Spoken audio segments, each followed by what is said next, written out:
Okay, so this will probably be my last video for a little while. I've been throwing them up there as fast as I could. Unfortunately, the upload speed is really slow for these 1080p's. Look at this, 65% on the video I'm uploading, 2 hours and 3 minutes remaining. You can figure if 2.5 hour, 2 hours for a third of it, so 6 hours per video. It's pretty brutal. Anyway, so again, same exact list. It's been functioning as good as it gets. Roughly an 80% win rate is where we're at. I think an 80%, an 80% first place rate, which would basically mean it's the win rate. A couple of them, I think one of them I like bombed out early and I just dropped. So it's hard to say exactly how that would have turned out, but up to 7 trophies now. Very happy with that. I might actually open a few packs on the stream if you're interested in checking that out at the end. Probably do that. Just the ones from today. Well, two wins today, so we'll grab those. And then, okay, let's take a look at some games. So anyway, starting with jready here. It was interesting. I actually had a game against the Atog Lord and Rich Shea, and I took a gamble, not in this round, but in the previous one. I had a hand that was perfectly serviceable, but I decided to take a gamble early and play pickup land. Given that there's only one wasteland in the format, and he hadn't tutored or anything, and he naturally had the wasteland in his hand, and from there, that was pretty much the beginning of the end. It was recoverable, but not against a player of that caliber. So anyway, so that was in my last one. So I didn't win the last one, but I did win this one. And look at this utterly insane start. And I'm playing against Yidris. So I have actually dumped all 7 cards on turn 1. That's kind of cool. We've got an Ancestral ticking by. We're going to drop Crucible Worlds into play. Opponent brainstorms in response. I was so happy that wasn't a Spell Pierce or something. And I'm able to recast Bloodstained Mire, which means I'm all set for an early Breya. So let's go fetch at the end of his turn. Man, the 3 Moxes, like the 3 Amigos, together again. I don't know why it was blinking at me, but maybe that means something. Okay, there we go. All right, so I get Breya into play, and my opponent just concedes. Developing a tremendous amount of mana advantage. Of course, my hand isn't great or anything. In fact, my hand is nothing, but don't forget, I had 2 counters on an Ancestral Recall, and my opponent's under a lot of pressure while having to deal with that counter as well. So that'll do it. That certainly was like a big gamble hand. I mean, it could have went wrong in quite a few different ways. And I actually considered tutoring up Winter Orb right there, but I think that it made more sense to pick the Crucible so that I could recover some card advantage from the disadvantage from the initial investment of the Moxen. So, all right, round 2. We're playing against alawrence, and I believe this is the individual playing a different kind of Oloro. Oloro is what he's playing. I knew he was playing Control. I just couldn't remember if it was Breya or Oloro. So he leads off with Search into Fetid Pool. This one's pretty grindy, so we're gonna have to play a little patience here. Play patience game. Doesn't really have any early pressure, but he's got early development, so that'll do. I, on the other hand, am set up for the potential to get a early Jace onto the table, situation permitting. And I decide that at 4 mana, he probably, if he does anything really great, it'll probably be Jace. So I'm going to tap out and get my stone out. He plays Demonic Tutor. Excuse me. Mildly concerning. And I have to assume that he figured I'd go turn 4 Breya and he fetched a response for that. So I just don't play anything. I assumed some sort of counter. Since I've got more cards in hand and I've got multiple counters, I'm going to go ahead and end a turn, fetch a tap land, and then draw and play Scalding Turn. He goes for Dimir. Signet, we'll let that go. I'm fully expecting this is going to be a battle of what's in our hand, not what's on the table, in terms of trying to get things to resolve. Just the way this is shaping up. So I go for a Weathered Wayfarer. I figure if he wants to counter the Wayfarer there, then I've got the opportunity to cast Jace. And I should have tapped my Tundra because I play the pickup land and pick up the Hallowed Fountain, and that's 2 damage I didn't have to take. And my opponent searches for a Bitter Blossom using Muddle the Mixture, which is very odd. Didn't slam it and pass for the turn. So the first thing against a blue deck I almost always get is Cavern of Souls. And the second thing I almost always get is Wasteland, but not 100%, of course. As I ponder here, deciding to shuffle away Armageddon, play a fetch land. We're even on lands, but of course I can do the Tithe trick, where I sack the fetch land and activate Weathered Wayfarer before the fetch resolves, so I'm not too worried about that. So we're just playing a little Drago here. Alright, so he goes for Sudden Death though, so my plan to go get Wasteland there was killed by the Sudden Death. Alright, so then I'm able to play Breya off of the Cavern of Souls, an uncounterable Breya. And I'm hoping that it does exactly what you kind of see here, which was get him to tap some mana on his turn. He plays Verdict, and 3 damage to him is pretty irrelevant, but life might actually matter to me, so I go ahead and just gain 5. And fetch, and I'm back to 30 again. 3 damage against Oloro, not really looking like it's going to do too much. But I wanted to have the life for things like Ancient Tomb activations or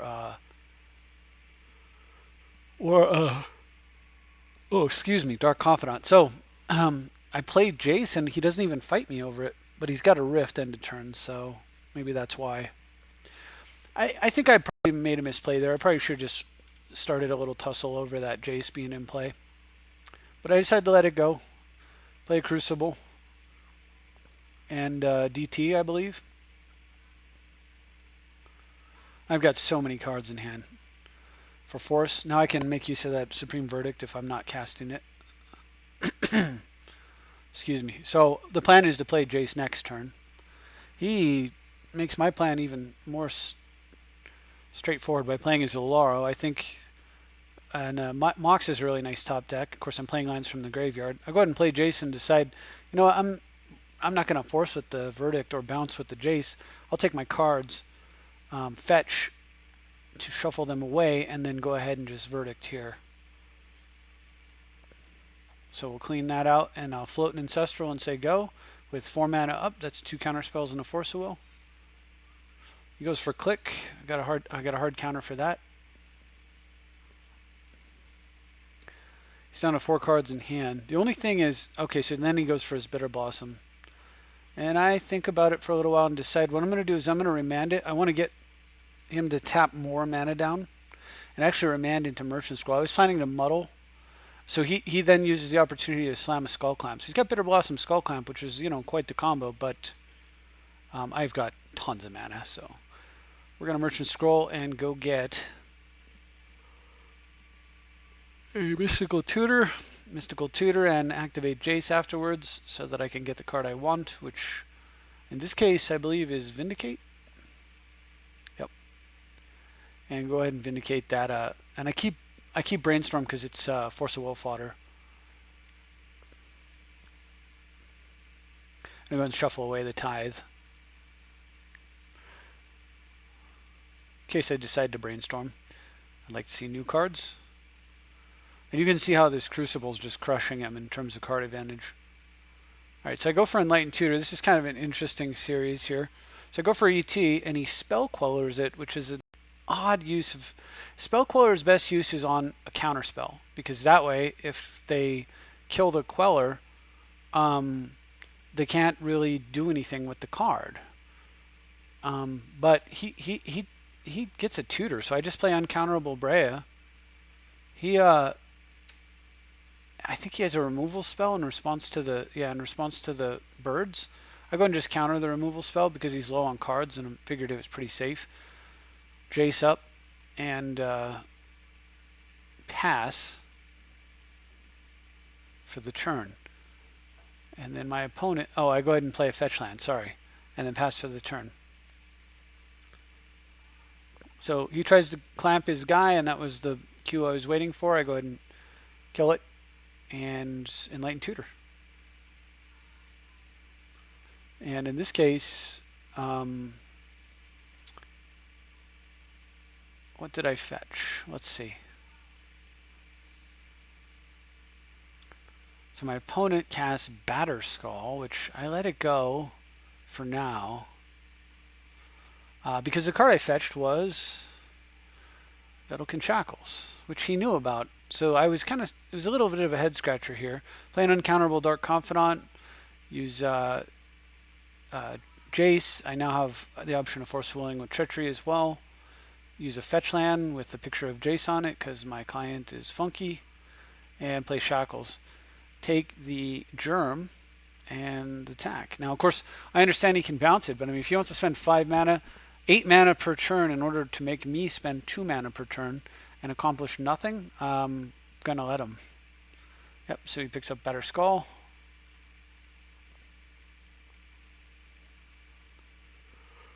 Plays it. Even clamps it. Nice, spending 9 mana per turn. That's 5, 6. He's going to spend 3 more after I steal. Okay, so let's Ancestral first. That way I can tutor into something for Dark Confidant possibly. And look at that. Drawing 5 cards is really good.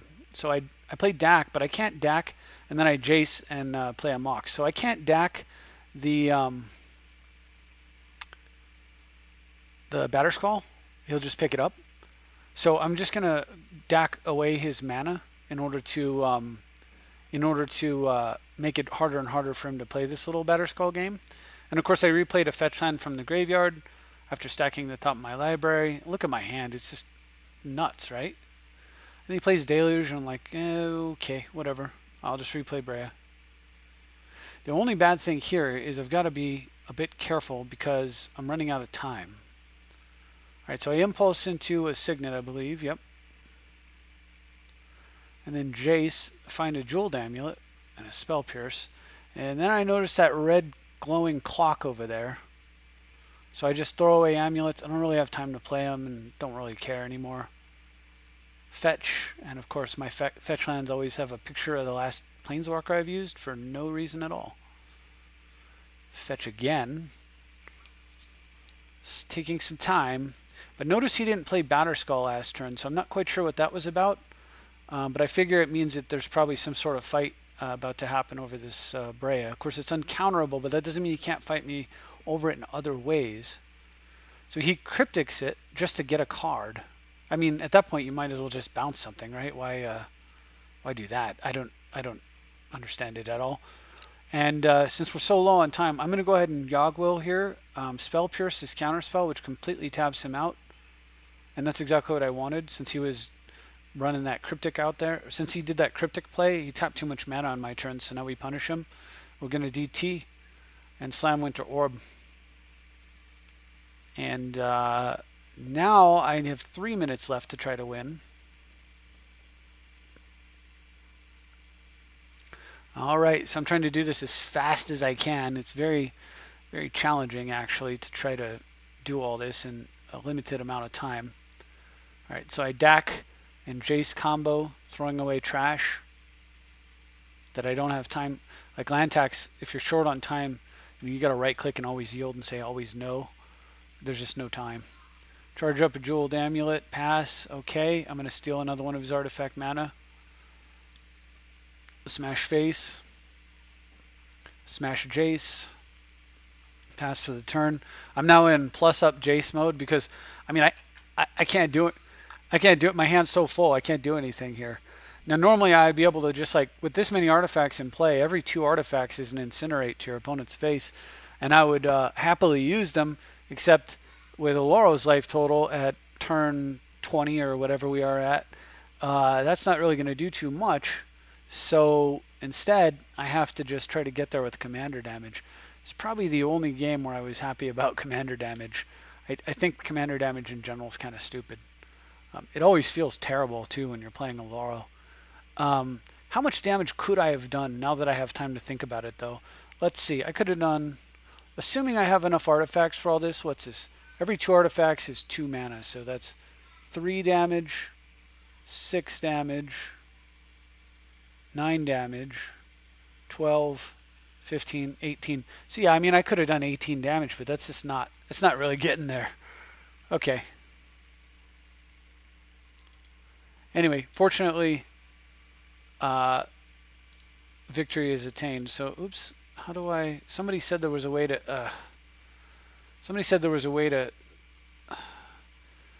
not have to back all the way out. But I'm not clear on what that method is. Like, they explained it. I didn't quite like, I thought I understood it, but, you know, clearly I did not understand it. Huh. Okay, well, maybe that's it. Anyway, that was a kind of an interesting control match. It's just a matter of stacking up defensively and then making sure I don't lose to time. So, all right, so round 3 here is a different deal. Well, not quite. I'm playing against Baral, so back to that thing. My natural prey. All right, so I lead off with blunts. I kept a very risky keep because I didn't have white for that Swords to Plowshares, and I draw a Bloodstained Mire, which is huge for me. So with that, I can now change. I can adjust course. I'm not going to run a Dark Confidant out into a counterspell. That would be pretty bad playing. But I'm in a really good spot because I have a counter myself or an impulse. I have a follow-up of Confidant with a snare backup, provided I can impulse into a land, or he taps out and I counter. Either way, I should be able to get the Confidant down, unless he has a very cheap counter here. Or I completely failed to find the correct land. Luckily, there's a Confluence hiding in there. In fact, that whole pile of cards would have been an amazing Fact or Fiction pile. All right, so land, Confidant, be a 2 counter. Oh, it is. Snare, and he is down. Dark Confidant on the board. So I'm feeling pretty confident about my position now. And, oh, there we go. And look at that. My very next card is Force of Will. So now it's like, I'm going to have to work hard to lose this game.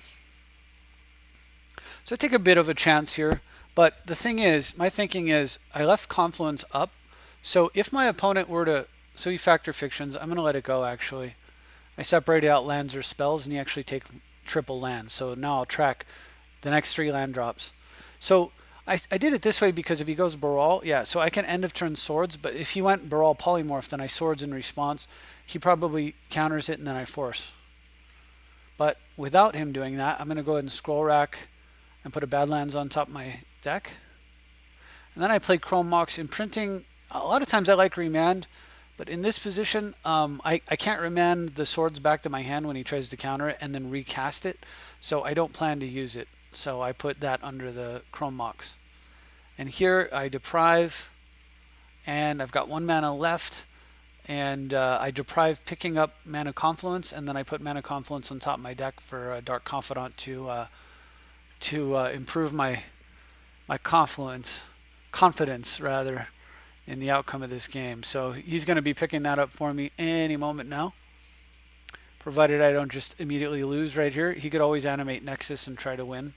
He actually goes for Jace's Ingenuity, and because he's low on cards and because I got a refill coming, I go ahead and force it, and that's it. He gives up, which is not too bad. So that is so odd.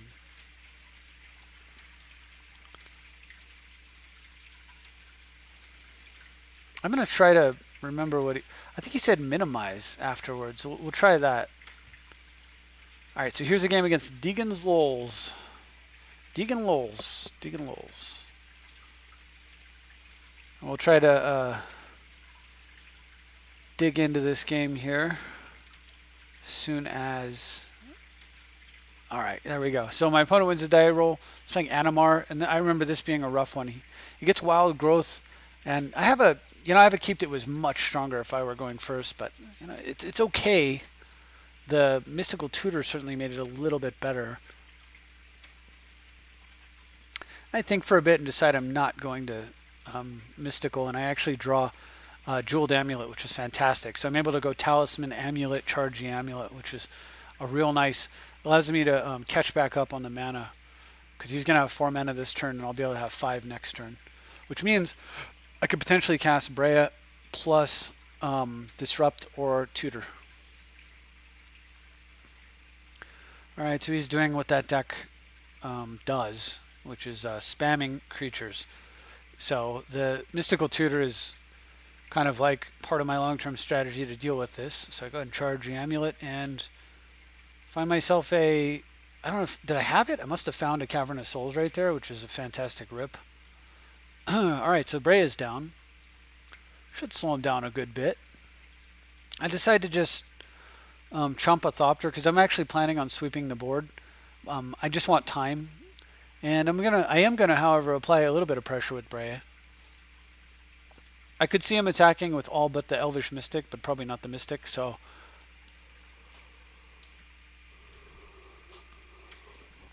Alright, his commander's growing. He sends the whole team, but I figure this is the turn when I want to clean the board up a little bit. And then I decide to wait just a little bit longer. I'm going to take one more hit. So he plays Solemn Simulacrum. And the problem is he's getting so much mana off of these mana creatures. 3 of them were actually land producing or finding creatures, that cleaning the board up means his commander just comes right down. And I don't have an actual decent counter to deal with somebody who's got an abundance of mana. But I decide, well, I'm going to swing in. I have to reveal, unfortunately, the Supreme Verdict. And then I hardcast Gush at the end of his turn.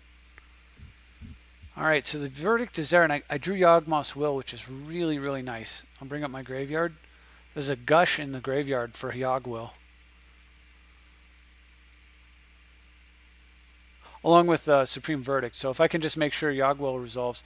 And then this top deck was real nice too, the Armageddon. So first of all, I decide I'm going to make his commander cost even more mana. But first we're going to cast Gush for free from the graveyard. Then imprint a Chrome Mox with a Mental Misstep. And run out the Supreme Verdict. Mystical Tutor and disrupt my own verdict so that I can put a Force of Will in my hand. And he gets Cavern of Souls. All that work so that I could stop his commander from coming down. And then he gets Cavern of Souls. Okay, fair enough. I had my Cavern time earlier. And I rip Imperial Seal. How nice is that?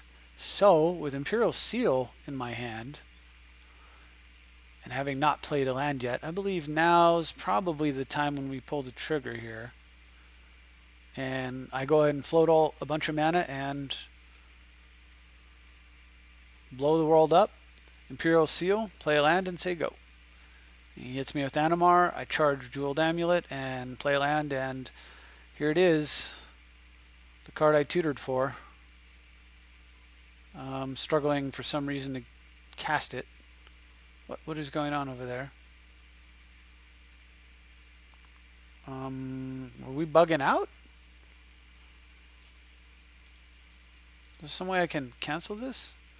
Okay, bottom line, I cast Jace and bounce his commander. And from there, I've got pretty much a totally dominant board position and take over the game.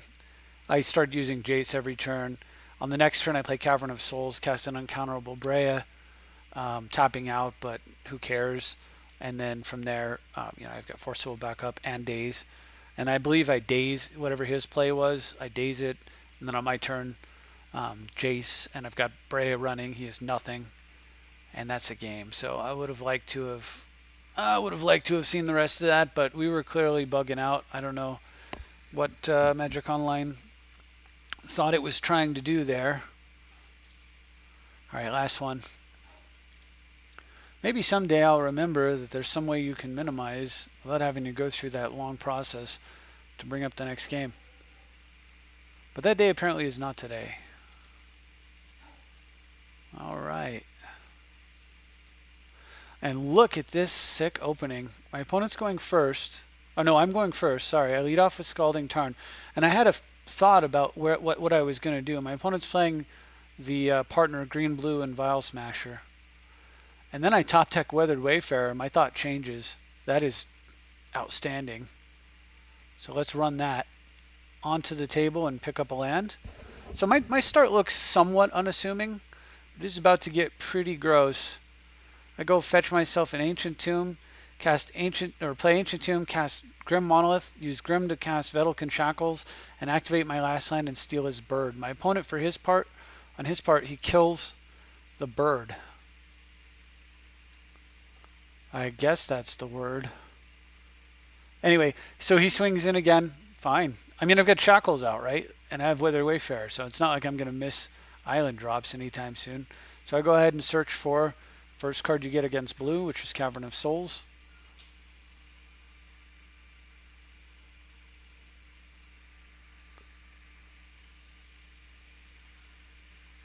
And then, because of the way my hand sequences, I decide not to Shackles. I'm actually going to Treachery here.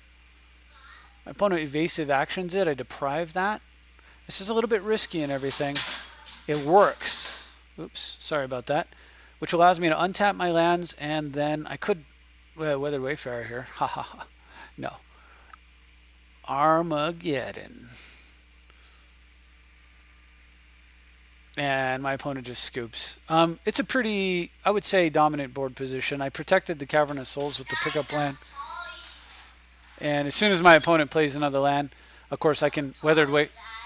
Thank you, Thomas. I can Weathered Wayfarer into Wasteland. Anyway, looks like my son is here and would like me to give him some attention, so I will do exactly that. But, again, here is the deck list. We'll bring it back up as soon as everything cooperates. We're at 7 trophies, only behind Dots with his 15 over there. But in a firm second place. And I will bring up the list one last time, and then I'm going to hang out with Thomas. I think I'll bring up the list. You can do it, Magic Online. There it is. Same as it's been for a little while, but yeah. We'll scroll down a bit after the Wasteland. We've got Watery Graves, Windswept Heath, and Wooded Foothills. Everything else is as you see it there. So some fun games, and man, playing this deck just feels good. It feels like we're finally playing the deck again, and that's a pretty awesome thing. I hope you get a chance to put it together and run it yourself and tell me what you think. And other than that, thanks for watching. I'll see you next time.